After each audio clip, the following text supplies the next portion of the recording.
Avant la prière, je voudrais lire d'Éphésiens au chapitre 6, à partir du verset 14. Éphésiens, chapitre 6, à partir du verset 14. Puis-je vous demander de vous lever pour cela? Verset 14. Tenez-vous donc ferme, et à vos reins la vérité pour ceinture. Revêtez la cuirasse de la justice.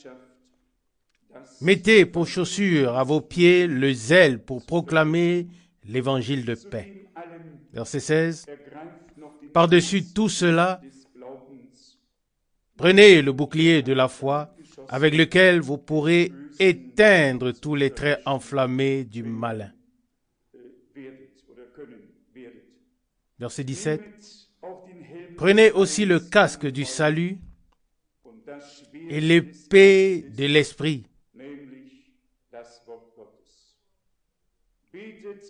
qui est la parole de Dieu. Priez en tout temps dans l'esprit, avec toutes sortes de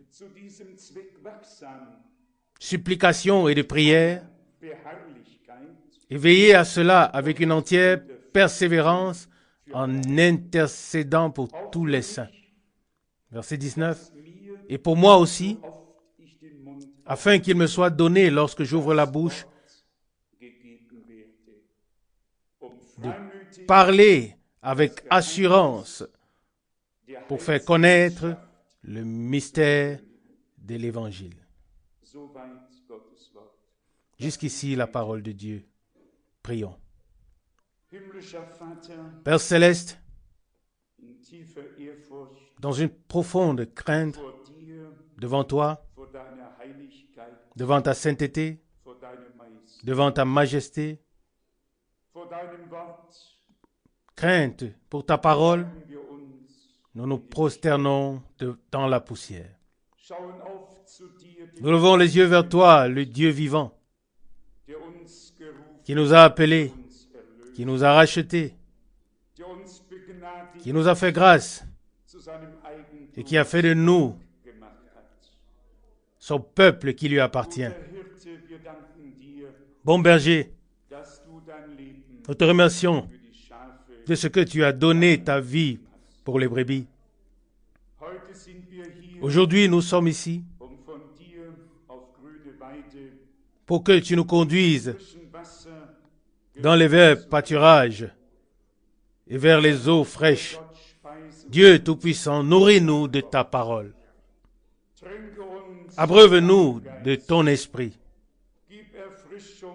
Donne-nous le rafraîchissement, donne-nous un nouveau souffle. Souviens-toi de nous. Seigneur bien-aimé, nous voulons nous souvenir de toi dans l'amour et dans la foi, à l'alliance que tu as conclue avec nous à Golgotha.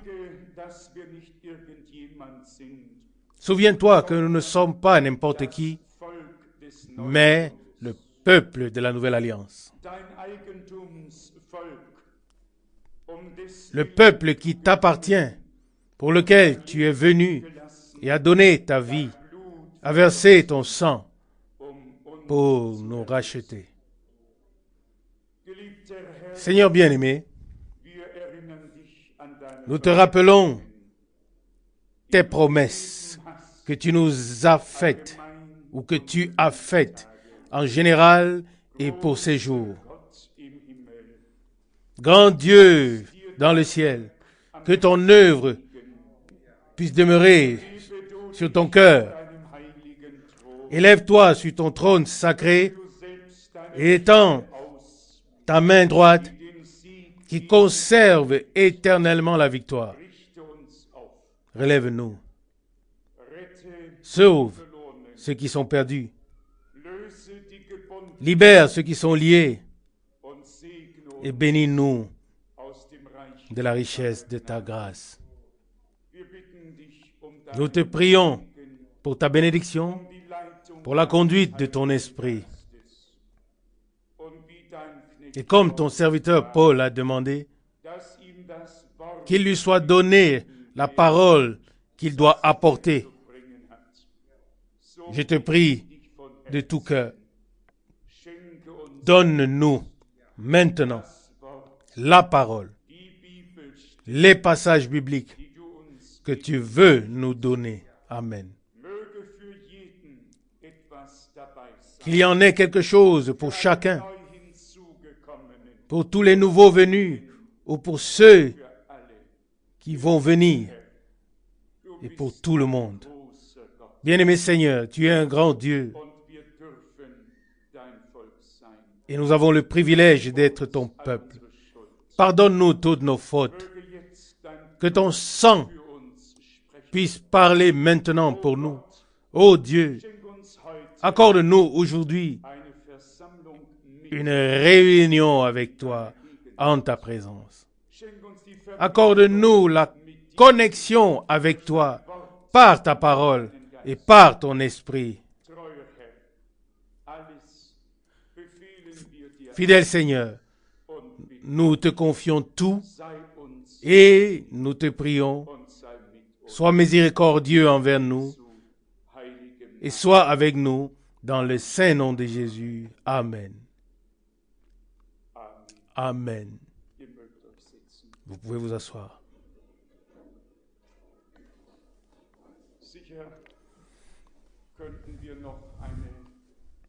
Nous pourrions certainement chanter encore quelques chœurs et ils sont toujours édifiants et une bénédiction pour nous tous. Mais le temps dont nous disposons ici est si court et nous voulons l'utiliser pour laisser la parole de Christ habiter abondamment en nous. Amen. Car c'est ainsi que cela est écrit, que la parole de Christ habite abondamment parmi vous, selon Colossiens 3,16.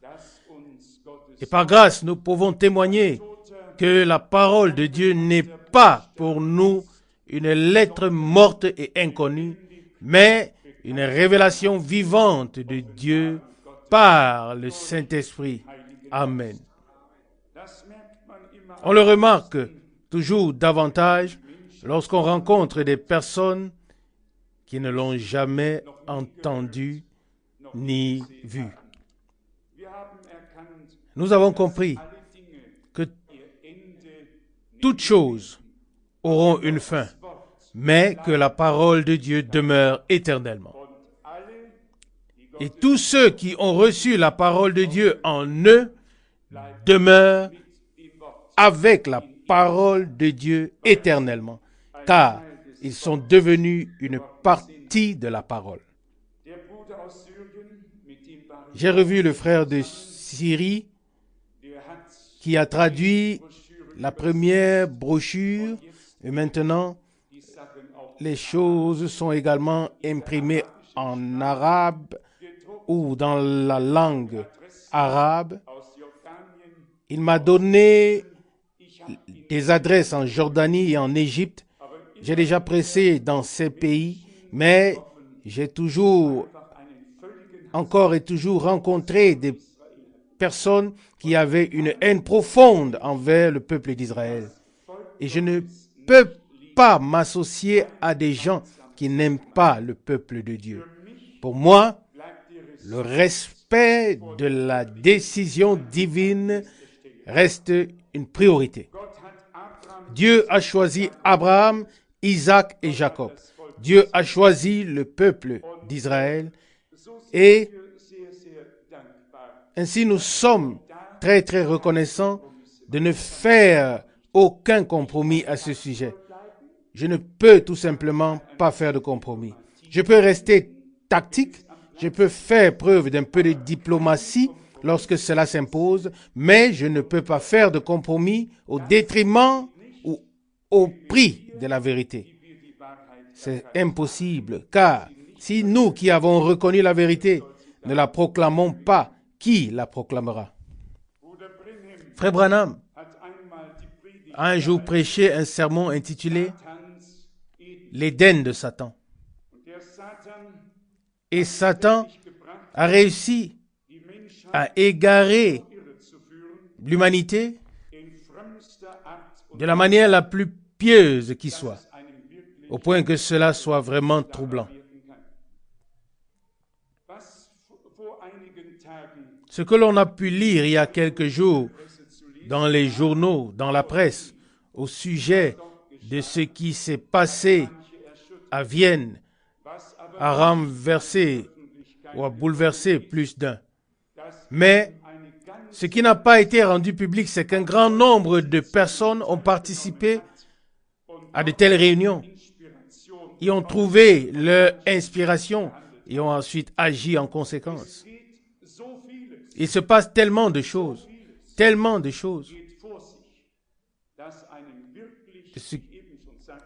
que, comme je viens de le dire, on ne peut vraiment plus se sentir tout à fait à l'aise. Et cependant, nous savons qu'à la fin des temps ou des jours, les choses devraient empirer et que des gens seront mis dans une situation où ils ne pourront plus croire. Et celui qui ne confesse pas la foi, il devra professer l'incrédulité. Il deviendra victime de l'incrédulité. Je ne veux pas m'attarder davantage sur ces choses. Elles me touchent beaucoup, car nous savons que le temps touche à sa fin et que le Seigneur mettra tous ses ennemis sous son marchepied. Et que tous ceux ou tout ce qui s'oppose à lui sera humilié, rabaissé devant lui, et que tout genou fléchira, et que toute langue confessera que Jésus-Christ est le Seigneur. Nous, et j'ai lu le passage d'Éphésiens chapitre 6 à dessein, nous n'avons pas été placés dans un combat contre la chair et le sang. Nous avons été placés dans un combat spirituel et nous devons tenir bon. Et je vous dis encore, pour développer brièvement cette pensée, vendredi dernier, cela faisait exactement 8 jours que le plus haut dignitaire de la synagogue juive de Düsseldorf était venu nous rendre visite ici au centre missionnaire.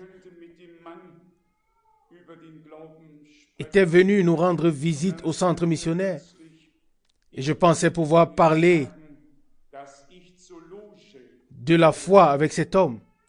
Et puis tout à coup, il me dit, je tiens à vous dire que j'appartiens à la loge.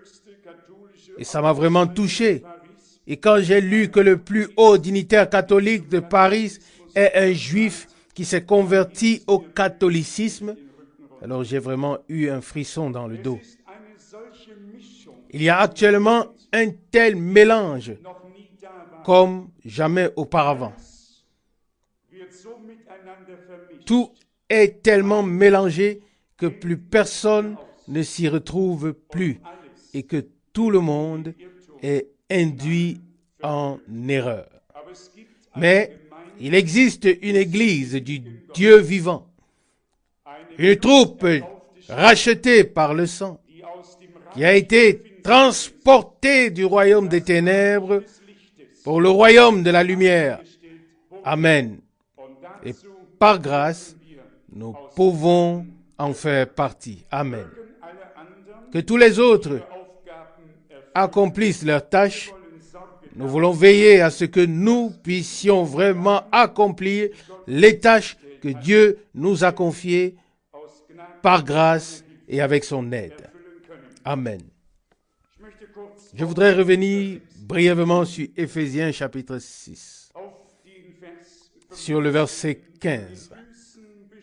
Mettez pour chaussure à vos pieds le zèle pour proclamer l'évangile de paix.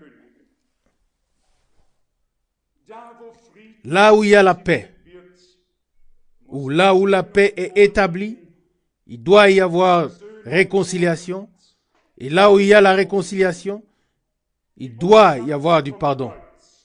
Le message de la croix, le message du salut est un message de pardon, de réconciliation et de paix. Avant de pouvoir chanter, quand la paix avec Dieu imprègne mon âme, ou remplit mon âme, alors le pardon et la réconciliation doivent avoir eu lieu. Et c'est seulement alors que la paix de Dieu, qui surpasse toute intelligence humaine, pourra nous remplir, nous envahir. Lorsque nous nous présentons devant le trône de la grâce en tant que des personnes réconciliées avec Dieu, en tant que des personnes qui ont acquis la certitude de leur salut, qui ont reçu le témoignage de l'Esprit de Dieu, qui sont devenus enfants de Dieu, alors nous devons savoir que nous avons accès à Dieu. Le voile a été déchiré, le chemin est libre. Nous ne restons pas dehors à frapper à la porte. Nous ne sommes pas des étrangers. Nous sommes devenus proches, réconciliés avec Dieu. Nous avons reçu le pardon et la paix de Dieu remplit nos cœurs. Alors, le passage d'Éphésiens 6 continue au verset 16 en disant « Par-dessus tout, prenez le bouclier de la foi. » Bien-aimés, nous devons simplement ancrer notre foi dans les promesses de Dieu. Et comme Abraham, nous devons regarder déjà l'invisible que Dieu a promis, comme si nous le voyions déjà devant nos yeux. Alors, cela nous sera accordé par grâce. Verset 17, Éphésiens 6. Prenez aussi le casque du salut et l'épée de l'Esprit, qui est la parole de Dieu. Je ne sais pas comment vous vous sentez, mais la parole de Dieu m'est de plus en plus précieuse. Surtout quand je m'assois pour écrire et que je pense avoir abordé ou touché le sujet. Et quand je relis ensuite ce que j'ai écrit, je me dis, tu n'as même pas commencé. Tu viens simplement d'effleurer le sujet sans parler même d'un approfondissement. Le plan de salut de notre Dieu est si élevé, si profond, si vaste, si étendu. Les pensées de Dieu sont si puissantes. Que dit le psalmiste? Leur nombre est innombrable. Selon Psaume 40, verset 6. Il nous suffit, oui, de savoir que Dieu a des pensées d'amour et de paix à notre égard. Il nous suffit de savoir que Dieu nous a révélé son dessein de salut aussi bien que cela est nécessaire. Non seulement pour devenir croyant, mais aussi pour observer l'évolution temporaire, la reconnaître et voir à la lumière de la parole prophétique. Puis le verset 18 d'Éphésiens 6, « Priez en tout temps, dans l'esprit, avec toutes sortes de prières et de supplications, et veillez à cela avec une entière persévérance et en intercédant pour tous les saints. » Je crois que le prochain sermon de frère Branham, si cela n'est pas encore sorti, s'intitule « La persévérance ». On doit devenir persévérant. Simplement tenir bon, persévérer, car Dieu tient ses promesses. Amen. Comme l'écrit le prophète dans l'Ancien Testament, si la prophétie tarde à s'accomplir, attends-la, car elle s'accomplira certainement. Car elle s'accomplira certainement, selon Habakkuk 2, verset 3. Rien n'est plus certain que la parole de Dieu. C'est vraiment ainsi. Le ciel et la terre passeront, mais la parole de Dieu demeure éternellement. Amen. Et c'est pourquoi, moi aussi je reste calme dans le Seigneur, même si parfois j'ai envie de lui dire, quand est-ce que cela arrivera-t-il? Quand le moment sera-t-il venu? Mais ensuite, je me retiens et je dis, Seigneur, tu feras comme tu l'as fait jusqu'à présent. Tu feras ce qui te plaît, quand cela te plaît, et je suis à ta disposition. Ce n'est pas nous qui disons au Seigneur ce qu'il doit faire. Nous devons être prêts à être à sa disposition lorsqu'il veut faire quelque chose. Permettez-moi de passer à quelques passages bibliques.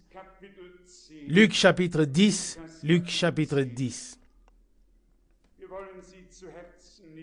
Prenons-les à cœur et laissons-les nous parler. Luc chapitre 10, à partir du verset 18. Il leur répondit, « J'ai vu Satan tomber du ciel comme un éclair.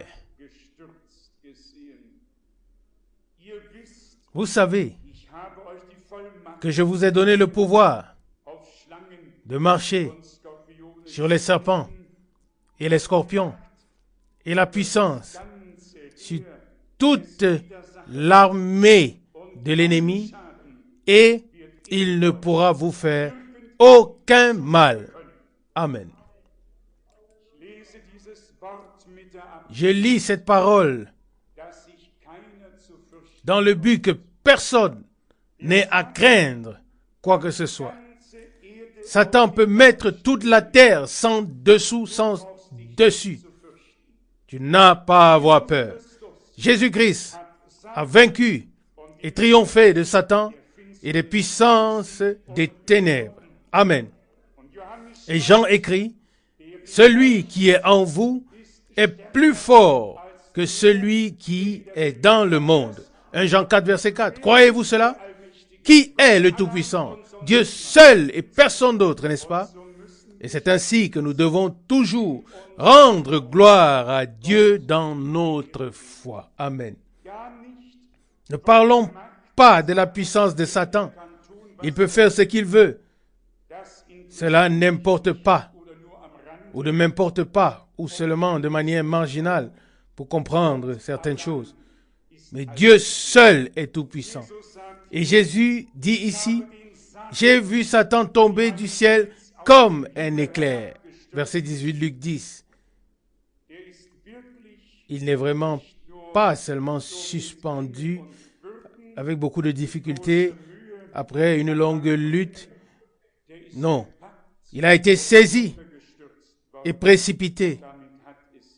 Et c'est ainsi jusqu'à ce jour. La victoire de Golgotha est vraiment une victoire de Dieu pour tous les rachetés. Et si nous en témoignons dans la foi, et si nous rendons gloire au Seigneur, et si nous offrons notre louange au vainqueur de Golgotha, alors Satan s'éloignera et la victoire de Dieu sera manifestée. Puis il continue au verset 20, Luc 10. Cependant, ne vous réjouissez pas de ce que les esprits vous obéissent ou vous sont soumis, mais réjouissez-vous plutôt de ce que vos noms sont écrits dans les cieux. Amen. Luc 10, verset 20. Que le nom du Seigneur soit loué. Dieu a vraiment fait tout ce qu'il pouvait faire. Maintenant, il ne nous reste plus que de croire.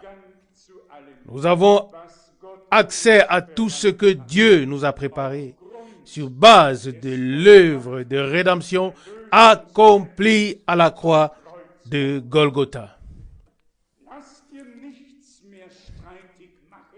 Ne laisse rien t'être contesté, mais dis, Satan, éloigne-toi de moi et rends gloire au Seigneur qui a écrasé la tête du serpent ancien. Et mes bien-aimés, la preuve que nous avons vraiment été rachetés et libérés du pouvoir de la mort et de l'enfer et de Satan s'est manifestée dans la résurrection de Jésus-Christ, notre Seigneur. Amen. S'il était seulement mort, qu'est-ce que cela aurait signifié? Aucun d'entre nous ne saurait ce qui s'est passé ou ce qui ne s'est pas passé. Mais le troisième jour, lorsque notre Seigneur est ressuscité, il était la preuve vivante du salut, du triomphe sur la mort, sur l'enfer, sur Satan. Il en était la preuve incarnée. Alléluia. Et personne d'autre que lui n'a ôté le pouvoir à la mort et n'en est sorti vainqueur. Puisque ce qui lui est arrivé à cause de nous, pour nous, nous devons maintenant considérer la chose d'un point de vue céleste. Du point de vue de Dieu, nous étions en Christ. Amen. Tout comme d'un point de vue terrestre, l'humanité tout entière était déjà en Adam, dans son état initial, et qu'il ne restait plus qu'à se reproduire. Alors de même, d'un point de vue divin, nous étions tous en Christ. C'est pourquoi il est écrit dans Éphésiens chapitre 1, cette parole merveilleuse, qu'il nous a élus en Christ avant la fondation du monde. Éphésiens chapitre 1, versets 4 et 5. Car en lui, Dieu nous a élus avant la fondation du monde, afin que nous soyons saints et irréprochables devant sa face. Et nous a prédestinés dans son amour à être ses fils par Jésus-Christ, selon le bon plaisir de sa volonté. Alléluia. Gloire au Dieu vivant. La rédemption n'aura pas lieu demain ni aujourd'hui. La rédemption a eu lieu à Golgotha. Amen. Notre Seigneur s'est écrié, tout est accompli. Et si nous voulons ou si nous voyons les choses correctement, nous devons considérer que nous avons été crucifiés avec Christ, que nous sommes morts avec lui, enterrés, descendus dans les lieux inférieurs et ressuscités avec lui pour une nouvelle vie. Et que par la grâce de Dieu, nous avons été transportés dans les lieux célestes, comme le dit l'Écriture. Et puis Paul écrit, nous ne voyons pas encore que tout lui a été soumis, mais nous voyons celui à qui tout sera soumis. Nous devons faire la distinction fondamentale que Dieu réalise son plan de salut au fil du temps et non pas d'un seul coup. Pour chaque chose dans le royaume de Dieu, il faut que le temps soit accompli. Lorsque le temps fut accompli, lorsque l'heure de Dieu sonna, Alors Dieu agit. Et il en sera de même en ce temps. Au verset 21, dans Luc 10, il est écrit: en ce moment même, Jésus tressaillit de joie par le Saint-Esprit en disant: je te loue, Père, Seigneur du ciel et de la terre, de ce que tu as caché ces choses aux sages et aux intelligents, et de ce que tu les as révélées aux enfants ou aux petits. Oui, Père, je te loue de ce que tu l'as voulu ainsi. Ça n'a pas été révélé à toute l'humanité, mais à ceux qui l'accepteraient. La révélation qui vient de Dieu est quelque chose de saint ou de sacré. Elle n'est pas donnée pour être ensuite déchirée par des discussions, mises en pièces, piétinées. Non, la révélation qui vient de Dieu est accordée à ceux qui savent l'apprécier et l'honorer, qui s'en réjouissent et qui reconnaissent qu'ils ont trouvé grâce devant Dieu parce que Dieu s'est révélé à eux. Amen. Ça, c'est en fait le point essentiel dont il s'agit. À l'époque, les disciples ont demandé à notre Seigneur: pourquoi veux-tu te révéler? Pourquoi veux-tu te révéler uniquement à nous et non au monde? Et il a répondu: le monde ne me voit plus, mais vous me verrez. Et je serai avec vous jusqu'à la fin du monde. Ce qui n'est pas accessible à la grande masse, Dieu l'a réservé à ceux qui sont autorisés à entrer dans le Saint des Saints, c'est-à-dire jusque dans sa présence, afin de ne pas seulement se tenir devant le rideau, mais d'être réellement en présence du Dieu Tout-Puissant. Amen. Je voudrais lire à ce sujet le chapitre 1 d'Apocalypse, car nous vivons dans une époque où, spirituellement parlant, le sujet n'est pas aussi important qu'à l'époque de la Pentecôte, où tout le monde parlait en langue, chantait en langue, et où c'était, pour ainsi dire, la chose principale qui importait depuis le début du siècle présent. Je voudrais dire très clairement cela et être bien compris. Je crois au plein évangile.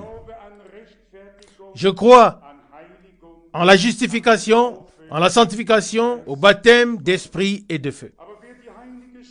Mais quiconque sonde les Saintes Écritures voit que le baptême de l'Esprit a donné à l'Église comme un équipement pour le service.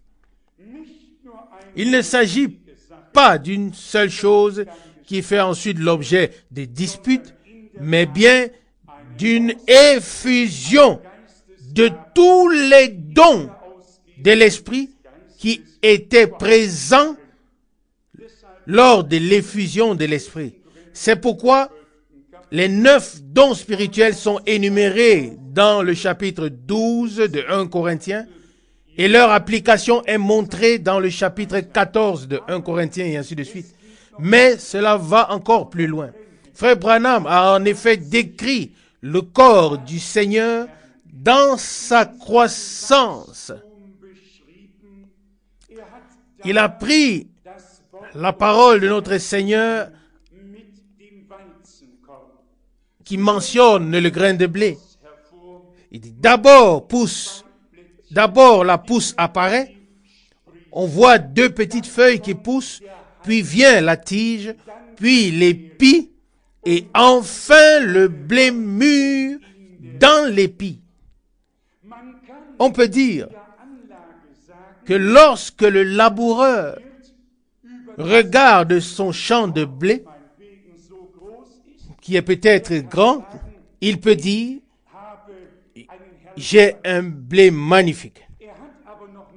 Mais il n'a pas encore le blé. Pour l'instant, il n'a que la tige ou l'épi.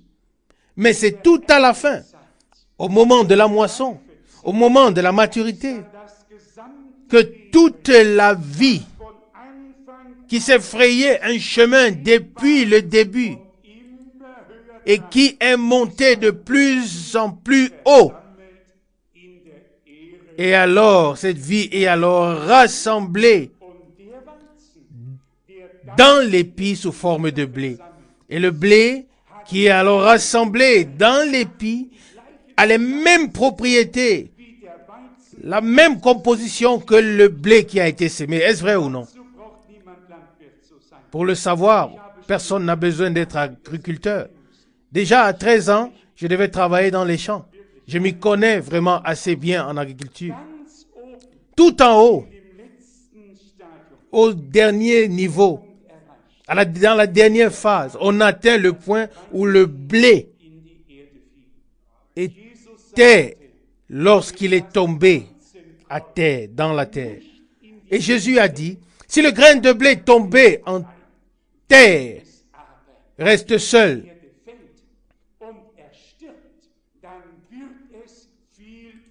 si le grain de blé tombé en terre ne meurt, il reste seul. Mais si le grain de blé tombé en terre meurt, alors il porte beaucoup de fruits, selon Jean 12, verset 24. Jésus est tombé en terre. Il est mort. Il a été enterré. Il produit la semence selon son espèce. Que nous puissions le comprendre aujourd'hui ou non. Mais c'est vrai. Le jour que Dieu a préparé, nous serons transformés à 100% à l'image de Jésus-Christ, le Fils de Dieu. Amen. Les mêmes caractéristiques, la même nature, la même vie. Tout fondamentalement tel que cela était, tel il en sera. Ainsi, je crois que dans la restauration, tous les dons spirituels doivent être et seront présents. Avec la seule différence qu'ils ne seront plus utilisés de manière aussi générale selon la volonté de chacun, mais sous la conduite et la direction du Saint-Esprit. Amen.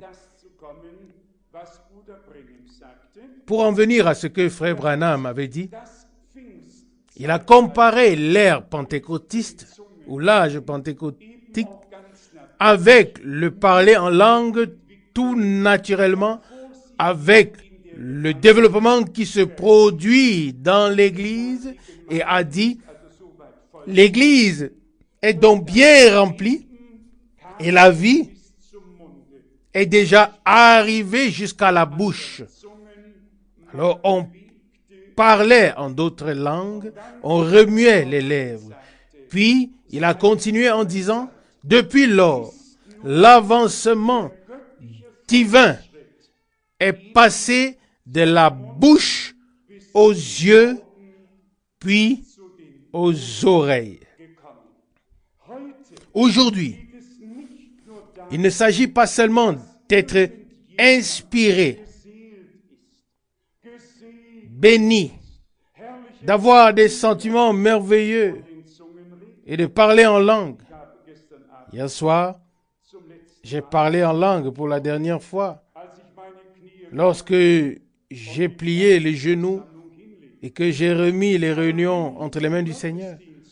Mais quand je viens au service divin, je dis comme Paul, dans une réunion, je préfère plutôt que beaucoup de paroles dans une réunion, je préfère dire 5 paroles avec mon intelligence afin que tous reçoivent l'enseignement plutôt que beaucoup de paroles dans une langue que les autres ne comprennent pas, selon 1 Corinthiens 14, 19. Je lis dans Apocalypse, chapitre 1, versets 11 et 12. Il est écrit, Apocalypse 1, verset 11.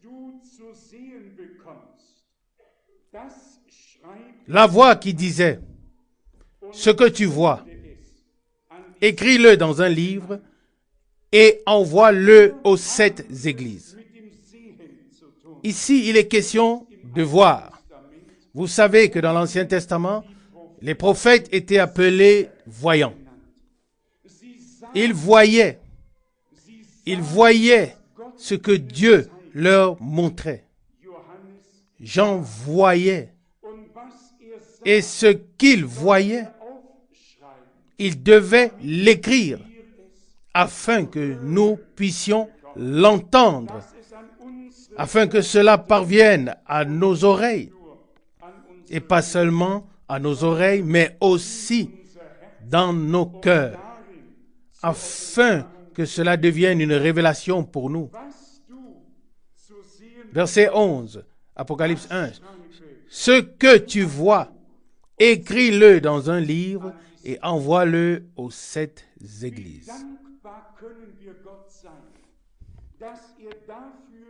Quelle gratitude nous pouvons avoir envers Dieu d'avoir veillé à cela et d'avoir ajouté le livre prophétique à tous les enseignements que l'on trouve dans toutes les lettres. Un livre que Martin Luther ne voulait même pas inclure dans la Bible car il était désespéré et disait « Qui pourrait en tirer quelque chose ?» Le temps n'était pas encore là. Aujourd'hui, nous vivons dans cette parole de la révélation. Et cette révélation est vivante devant nous. Nous ne l'avons pas seulement vue ou entendue, elle est devenue une révélation dans notre cœur. Il est dit ici au verset 12, Apocalypse 1, verset 12, « Je me suis retourné pour voir la voix qui me parlait, et quand je me suis retourné, je vis 7 chandeliers d'or. » Verset 13. « Et au milieu des chandeliers, quelqu'un qui ressemblait à un fils d'homme, vêtu d'une robe et ceint d'une ceinture d'or autour de la poitrine. » Mes bien-aimés, comme je viens d'essayer de le dire, nous sommes reconnaissants à Dieu pour le commencement, lorsque la réformation a pris son essor, ici, en Europe centrale. Nous sommes reconnaissants à Dieu pour tous les réveils qui ont suivi, et en particulier pour le réveil pentecôtiste qui a préparé le terrain pour que le dernier message soit apporté. Vous vous souvenez? En 1937, je crois que c'est cette année-là, lorsque la première femme de Frère Branham est décédée dans l'inondation de l'Ohio, lorsque le fleuve Ohio a débordé et que des milliers de personnes ont perdu la vie. La femme de Frère Branham et sa fille Sharon ont également été victimes de ces inondations. Et les dernières paroles que sa femme a prononcées étaient « Billy, promets-moi que tu iras vers ces gens. » Elle a utilisé le mot « trèche ». Ce que j'ai qualifié de trèche, c'est-à-dire déchets. Promets-moi que tu iras vers ces gens-là. Comme elle-même, elle venait d'un milieu aisé, elle ne voulait pas que son mari soit associé au mouvement pentecôtiste qui était en ce temps-là ridiculisé, raillé, moqué et qualifié de toutes sortes de mots. Elle ne voulait pas qu'il puisse être avec eux. Et ce fut alors le dernier témoignage qu'elle a donné. Promets-moi que tu iras vers les gens que j'ai qualifiés de déchets. Ce qui n'est rien devant le monde, Dieu l'a choisi. Amen. Ne pensez pas que les sages de ce monde auront le courage de renoncer à leur réputation, à leur rang, à leur nom. Non. Amen. Dieu soit remercié. Nous n'avions pas grand-chose à perdre, mais nous avions beaucoup à gagner. Et Paul l'avait bien compris à l'époque. Et il disait, ce que je considérais comme un gain, je le considère maintenant comme une perte. Il est même allé loin et dit, je le considère même comme la boue, comme un déchet, afin de gagner Christ, selon Philippiens 3, verset 8. Nous pouvons donc nous compter parmi ceux qui ont trouvé grâce devant Dieu. Amen. Mais, si quelqu'un s'arrête à un réveil quelconque, alors il s'arrête. Beaucoup se sont arrêtés à la justification. Philosophant aujourd'hui sur la signification de la justification, sans l'avoir personnellement vécu et expérimenté, sans pouvoir la prêcher, car ils ne peuvent rien en dire sans en avoir fait l'expérience. D'autres s'arrêtent sur la sanctification et d'autres s'arrêtent encore sur le baptême du Saint-Esprit. Devenons et soyons des personnes qui ont réellement expérimenté toutes ces étapes, qui n'essaient pas de sauter les étapes, mais qui ont fait l'expérience de Dieu étape par étape, dans l'ordre, vraiment comme nos frères et sœurs l'ont expérimenté au commencement. Car cela signifie la restauration complète, la pleine restauration. Bien sûr, oui, c'est ça qui signifie la pleine restauration. Bien sûr, nous sommes également conscients que cela ne s'arrête pas au niveau de la bouche, au niveau de ce qu'on dit, au niveau du parler en langue, au niveau de la prophétie, à toutes ces choses. Et je vais vous dire pourquoi. Paul, en tant qu'un homme béni de Dieu, a pu dire dans 1 Corinthiens chapitre 13, tout cessera. Oui, que ce soit les langues, que ce soit la connaissance, tout prendra fin quand ce qui est parfait sera là. Amen. Alors le partiel cessera. 1 Corinthiens 13, verset 10. Bien-aimés, j'ose dire que pendant ce temps, nous n'avons pas eu de révélation partielle. Nous n'avons pas eu de connaissance partielle. Nous n'avons pas regardé à travers un miroir dans un paysage sombre. J'ose dire que pendant ce temps, par grâce, nous avons pu voir le plan divin du salut aussi parfaitement que possible. Amen. Ce n'est pas par nous-mêmes, mais c'est un don de Dieu, car le temps pour cela est venu. Si nous avions vécu dans une autre époque, nous n'aurions pas eu d'autre choix que de vivre ce qui s'est produit et a été annoncé par Dieu à cette époque-là. Amen, c'est vrai. Nous vivons dans une époque prophétique. Nous ne nous interrogeons plus. Nous ne devinons plus. Nous regardons avec des yeux ouverts, avec les yeux spirituels ouins. Nous voyons l'accomplissement des Écritures devant nos yeux. Et le dernier message doit nous amener à la maturité, doit nous amener à la stature de l'homme parfait en Christ.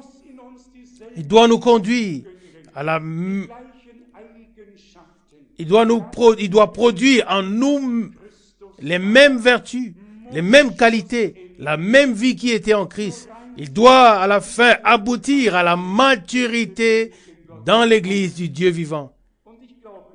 Et j'y crois. Je crois simplement et sincèrement que cela arrivera. Écoutez, je vais vous donner un exemple. Lorsque le Seigneur marchait sur terre, lui aussi était soumis d'un point de vue terrestre au vieillissement. Oui, à l'âge de 8 jours, on nous le montre dans le temple, où il est consacré, où il reçoit son nom et est circoncis. À l'âge de 12 ans, nous le voyons dans le temple. À l'âge de 30 ans, il nous est rapporté qu'il a commencé son ministère. Et les gens disaient, tu n'as pas encore 50 ans, voyez-vous. On le croyait beaucoup plus âgé qu'il ne l'était en réalité. C'était un homme de douleur. Il portait tout à cœur. Il souffrait avec chacun. Il portait le fardeau de chacun. Il portait tous les fardeaux. Mais voici ce qui est intéressant. Après sa résurrection, les siens ne l'ont pas reconnu. Il avait alors une apparence complètement différente. Il n'était plus soumis au vieillissement. Il était tel que nous le verrons, tel et tel que nous serons lorsque nous aurons été transformés. Amen. Bien-aimés, Dieu a un plan merveilleux avec nous. Amen. Et la pleine maturité, tout à la fin. Et cela ne viendra pas de nous, mais parce que Dieu l'a voulu ainsi. Il y aura une église telle qu'elle était au commencement, avec la vie et la nature de Jésus, avec la puissance de Dieu, par laquelle le ministère de Jésus-Christ se poursuivra. Amen. La même question revient sans cesse. Comment tout cela se passera-t-il? Bien-aimés, laissons-nous surprendre. Personne ne sait exactement comment cela se fera. Mais nous savons une chose. Dieu est fidèle. Amen. Il tient ce qu'il promet. Et si aujourd'hui, dans les réunions, ici, on ne fait pas d'applaudissements, des cris de joie, ou si on ne pratique pas de parler en langue, l'élément principal, c'est parce que nous avons reconnu qu'aujourd'hui, de nombreux mouvements charismatiques sont en mouvement. Ce n'est plus le sujet aujourd'hui, je pense. Et j'ai toujours du mal à me défaire ou me détacher de cette pensée. Mais lorsque le grand homme que j'ai connu personnellement, qui était connu dans le monde entier sous le nom de Monsieur Pentecôte, Mr. Pentecost, il a rendu visite au pape en tant que chef suprême du mouvement pentecôtiste. Il a écrit dans sa lettre circulaire, je crois que le pape est né de nouveau. Et que puis-je vous dire? Les gens l'ont accepté sans savoir quelle ruse se cachait derrière, quel aveuglement règne parmi les gens. Et je vous dis, ce qui a été souvent répété par Frère Branham, et ce que notre Seigneur a dit dans Matthieu 24, verset 24. Si cela était possible, même les élus seraient séduits. Ainsi, le faux doit vraiment être semblable au vrai. Et maintenant, voici le point important. On nous a répété sans cesse, examinez tout à la lumière de la parole. Soumettez la chose au test de la parole. Et alors, vous saurez à quoi vous avez affaire. Amen. Venez à tous ces mouvements charismatiques avec la parole. Et je vous dis, ils vont sortir de leur gond. Je l'ai expérimenté. J'ai pu ressentir comment les choses se passent. testé tout sur base de la parole. Nous avons pu expérimenter ces progrès spirituels par grâce dans notre génération. Oui, les progrès de la parole, oui, du mouvement de la bouche, de la parole qui était partielle, de la parole dans d'autres langues, et ainsi de suite. Dieu soit remercié pour tout ce qui est partiel, mais Dieu soit aussi remercié pour ce qui est parfait. La parole de Dieu n'est pas partielle. La parole de Dieu est parfaite.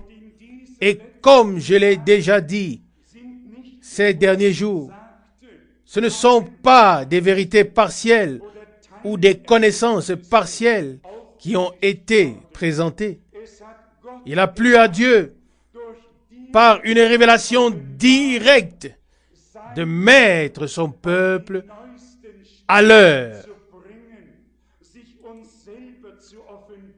Il a plu à Dieu de se révéler à nous, afin que nous sachions qui est celui qui nous parle. Et mes bien-aimés, celui que Jean a vu lorsqu'il a entendu la voix lui parler dans Apocalypse chapitre 1, c'est le même que voient tous ceux qui reçoivent dans leur cœur avec foi la parole prophétique qui a été révélée. Amen. Il ne voit qu'un seul qui a à dire, un seul dont la bouche prononce des paroles qui sont comme une épée à double tranchant. Ils n'écoutent pas à gauche et à droite. Ils ne font plus de détours. Ils n'essayent plus ceci et cela. Alléluia. Ils ont trouvé ce que leur âme recherchait. Ils ont trouvé ce qui les satisfait intérieurement. Ils ont entendu la voix et ont ensuite cherché celui qui parle. Comme Jean, nous voyons aussi les 7 chandeliers d'or, les 7 âges de l'Église que traverse l'Église du Nouveau Testament jusqu'au dernier âge, celui de Laodicée. Et qui est-ce que nous entendons? Qui est-ce que nous voyons? Celui qui marche au milieu des 7 chandeliers d'or. Amen. Et par qui a-t-il parlé? Il avait 7 étoiles dans sa main droite. Et les 7 étoiles étaient les 7 anges des 7 églises. Apocalypse 1, verset 20. Dieu a donné le message à l'ange de l'église. Et celui-ci a pu le transmettre à l'église. Parlez aujourd'hui avec les gens qui parlent tant de langues, qui pensent être au 7e ciel et qui se déplacent dans tous les sens. Certains tombent même et pensent que c'est la puissance de Dieu. Je préférerais qu'ils ne tombent pas, mais qu'ils soient redressés, car trop nombreux sont ceux qui sont couchés et endormis. Il faudrait que la trompette de l'Évangile sonne le réveil. Et le moment est venu, ne vous inquiétez pas. Comme le chantent nos bien-aimés frères et sœurs ici, Dieu est toujours au contrôle et tout lui est soumis. Amen. Tout se passe et avance comme il le veut. La véritable Église de Jésus-Christ ne parle pas seulement en plusieurs langues, même si c'est par l'Esprit. Tout ne serait que partiel. Notre connaissance est partielle. Nos prophéties sont partielles. Tout est partiel.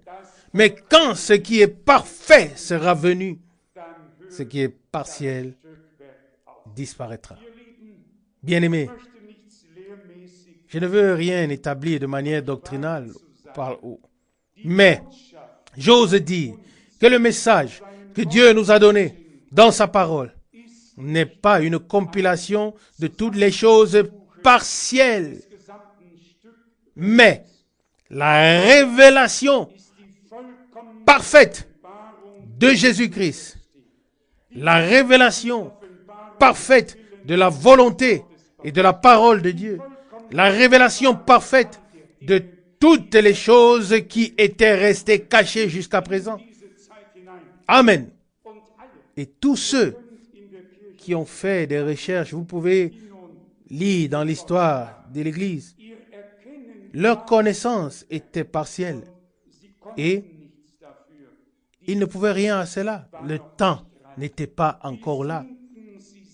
Comme ils aspiraient à voir ce que nous voyons, à entendre ce que nous entendons, mais le temps n'était tout simplement pas encore là.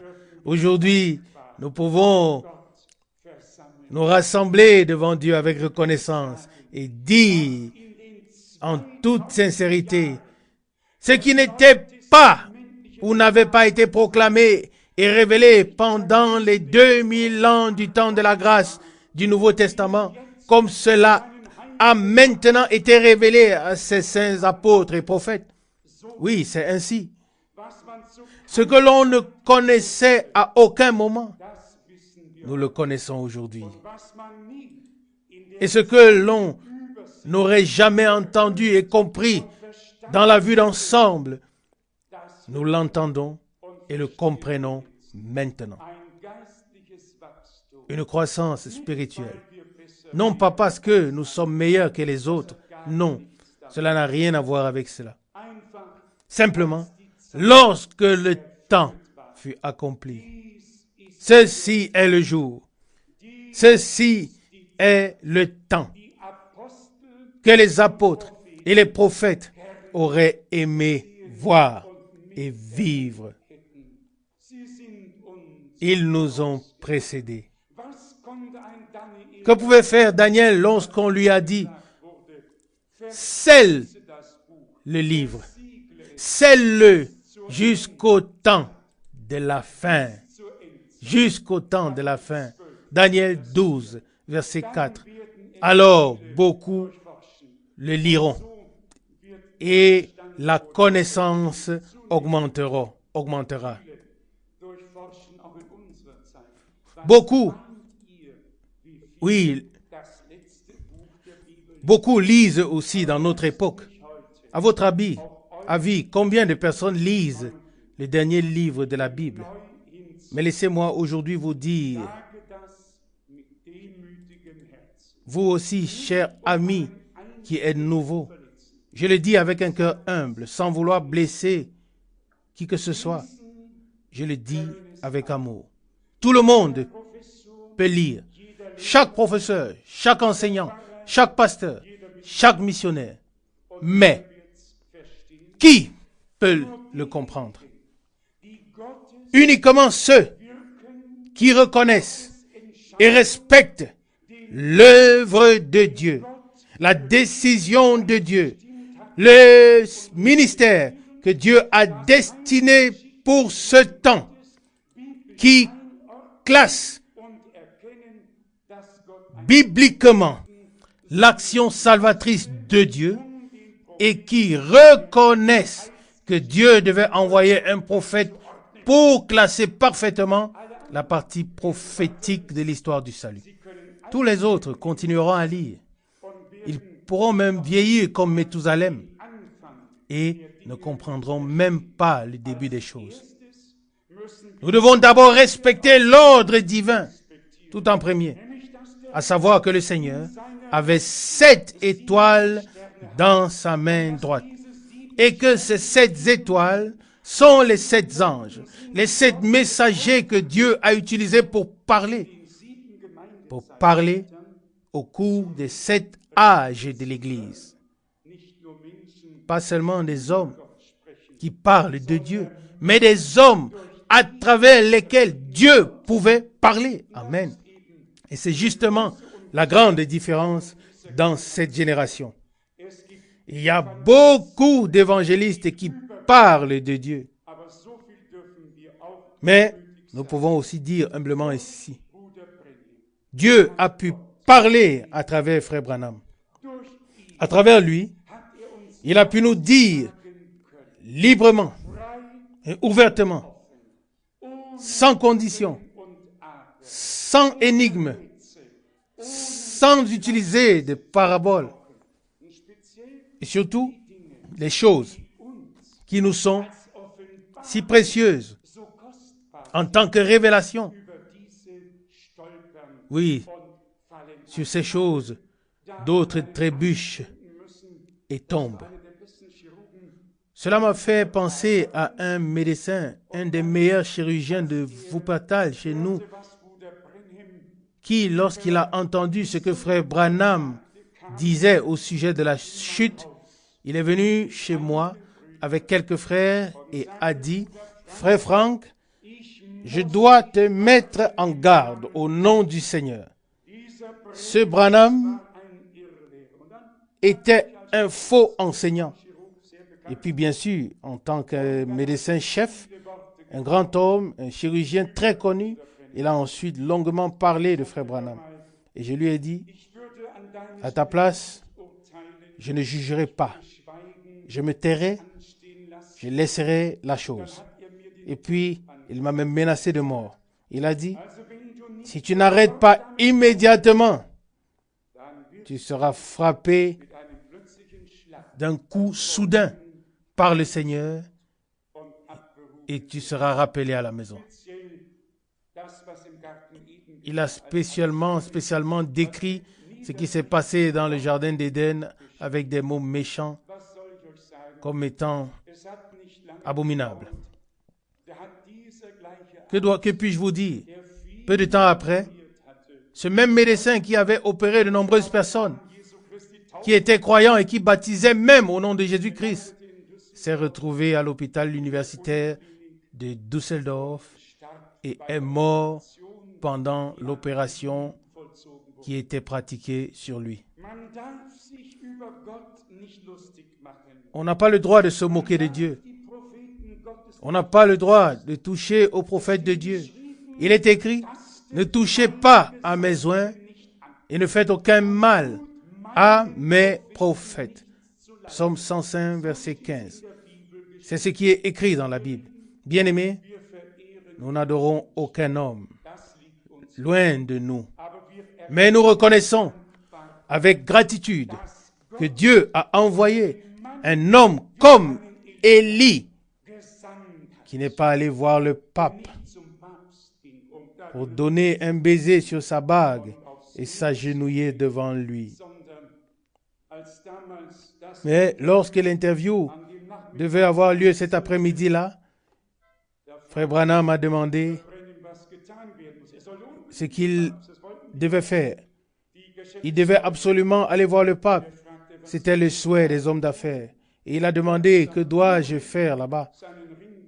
Oui, ils ont dit, il te suffit de donner un baiser sur sa bague et de t'agenouiller un peu. Et puis, en partant, ne lui tourne pas le dos, mais comme tu es venu, tu dois aussi repartir à reculons, car personne ne doit tourner le dos au pape. Et comme je l'ai dit, Frère Branham a écouté attentivement et a simplement dit à M. Blomberg, qui était le messager, l'ambassadeur, faites savoir que je ne viendrai pas. Oui, je renonce à cette invitation. Je ne rends hommage à personne. Je ne donne mon honneur à personne d'autre qu'à mon Seigneur qui m'a racheté. Je ne m'incline devant aucun homme. Dieu avait vraiment un homme qui aurait pu mener une belle vie avec le don extraordinaire que Dieu lui avait donné. Le monde entier aurait pu être à ses pieds, mais il n'en a pas abusé. Il l'a utilisé pour nous, à cause de nous. Nous, pour qui la fin des temps est là. Je ne me cache pas. Nous ne retournons pas à Rome. Nous disons à tous les hommes, sortez de la Babylone religieuse, séparez-vous, ne touchez à rien d'impur. Sortez de toutes les traditions, de tous les mauvais enseignements, de tous les statuts, les dogmes, sortez de tout. Tournez le dos au pape et tournez-vous vers Jésus, votre Seigneur et Sauveur. Et vous trouverez la paix pour vos âmes. Amen. Il n'y a pas d'autre chemin. Si le Christ est le chef et que cet homme veut être le chef suprême, alors il y aurait une autre tête au-dessus d'une tête. Cela n'est pas possible. Pas avec nous. Nous croyons de tout cœur, comme dit l'Écriture. Laissez-moi résumer. Dieu a fait de nous un peuple de rois et de sacrificateurs avec le but de nous transformer à l'image de Jésus-Christ, le Fils de Dieu. Il est le premier-né parmi de nombreux frères. Et quand il apparaîtra et que nous le serons et que nous le verrons, alors nous serons tels qu'il est. Et parce que nous vivons à la fin des temps, Dieu est au-dessus de tout ce que les hommes ont pu dire sous l'effet de bénédictions immenses. Oui, tout était beau. Oui, je l'ai moi-même expérimenté, vécu jusqu'à tard dans la nuit. Oui, ce furent des belles heures de bénédiction et je ne voudrais pas les avoir manquées. Une connexion avec Dieu est quelque chose de merveilleux. Mais quand le temps est venu, Dieu m'a ouvert les yeux pour que je comprenne qu'il ne s'agit pas des paroles que je prononce sans savoir ce que ça signifie réellement et ce que je dis. Dieu m'a ouvert les yeux pour que je voie, oui, que nous sommes avancés dans le développement spirituel. Ce que nous voyons aujourd'hui, ce que nous entendons aujourd'hui, c'est le Seigneur au milieu des 7 chandeliers d'or. Nous l'entendons, nous entendrons la parole qui est destinée pour notre temps. Et ainsi, nous sommes du côté de Dieu. Nous donnons raison à Dieu et nous sommes prêts à nous laisser corriger, à nous laisser remettre sur le droit chemin afin d'être en accord avec sa parole. Tous les autres se rebelleront. Ils diront, oui, très bien, c'est ainsi que cela a été fait jusqu'à présent. Et soudain, cela ne serait plus correct. Savez-vous ce qui est juste? Ce qui a été pratiqué dans la Bible, c'est ça qui est juste. Et tout ce qui n'est pas pratiqué conformément aux Saintes Écritures n'est pas juste. Nous ne vivons pas dans une époque où les gens parlent dans une confusion totale. Mais nous vivons dans une époque où Dieu rassemble son peuple. Oui. Pour parler clairement avec nous, clairement et distinctement au travers de sa sainte parole. De la révélation parfaite de la parole, nous passons à la foi parfaite qui prend Dieu au mot comme l'a fait Abraham jusqu'à ce que par cette foi parfaite, nous arrivons à la vue parfaite de ce que Dieu a promis. Et ce ne sera plus partiel. Ce sera une révélation parfaite de la puissance de Dieu. Je l'ai déjà dit ici, je ne veux pas seulement expérimenter ou voir les gens guéris d'une maladie de l'estomac ou des reins. Je veux revoir comment les gens arrivent aveugles et repartent voyants. Comment les gens arrivent sourds et repartent entendants. Je veux les mêmes choses qui ne peuvent être niées ni par les croyants ni par les incroyants.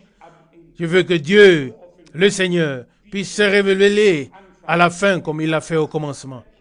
Jésus-Christ est le même hier, aujourd'hui et éternellement. Amen. Une question pour terminer. Êtes-vous reconnaissant? Avez-vous reconnu que Dieu a avancé avec l'Église, qu'il nous a fait passer du chaos à la révélation véritable et parfaite de sa parole et de sa volonté? Alors dites Amen. Amen. C'est ainsi. Ce n'est pas de l'arrogance. C'est le plan de salut de Dieu. Comme le blé qui pousse, pousse et pousse encore, passant par les différentes étapes, mais ensuite, au moment de la moisson, l'épi mûrit, il jaunit, et le blé est plein dans l'épi. Amen. Nous vivons dans le temps où tout ce qui s'appelle enfant de Dieu est amené à la stature de l'homme parfait Jésus-Christ par la puissance de la rédemption parfaite, par la puissance de la parole parfaitement révélée, par la puissance du Saint-Esprit. La troupe rachetée par le sang prendra part à l'achèvement avec puissance et gloire. Que le nom du Seigneur soit loué. Amen. Amen.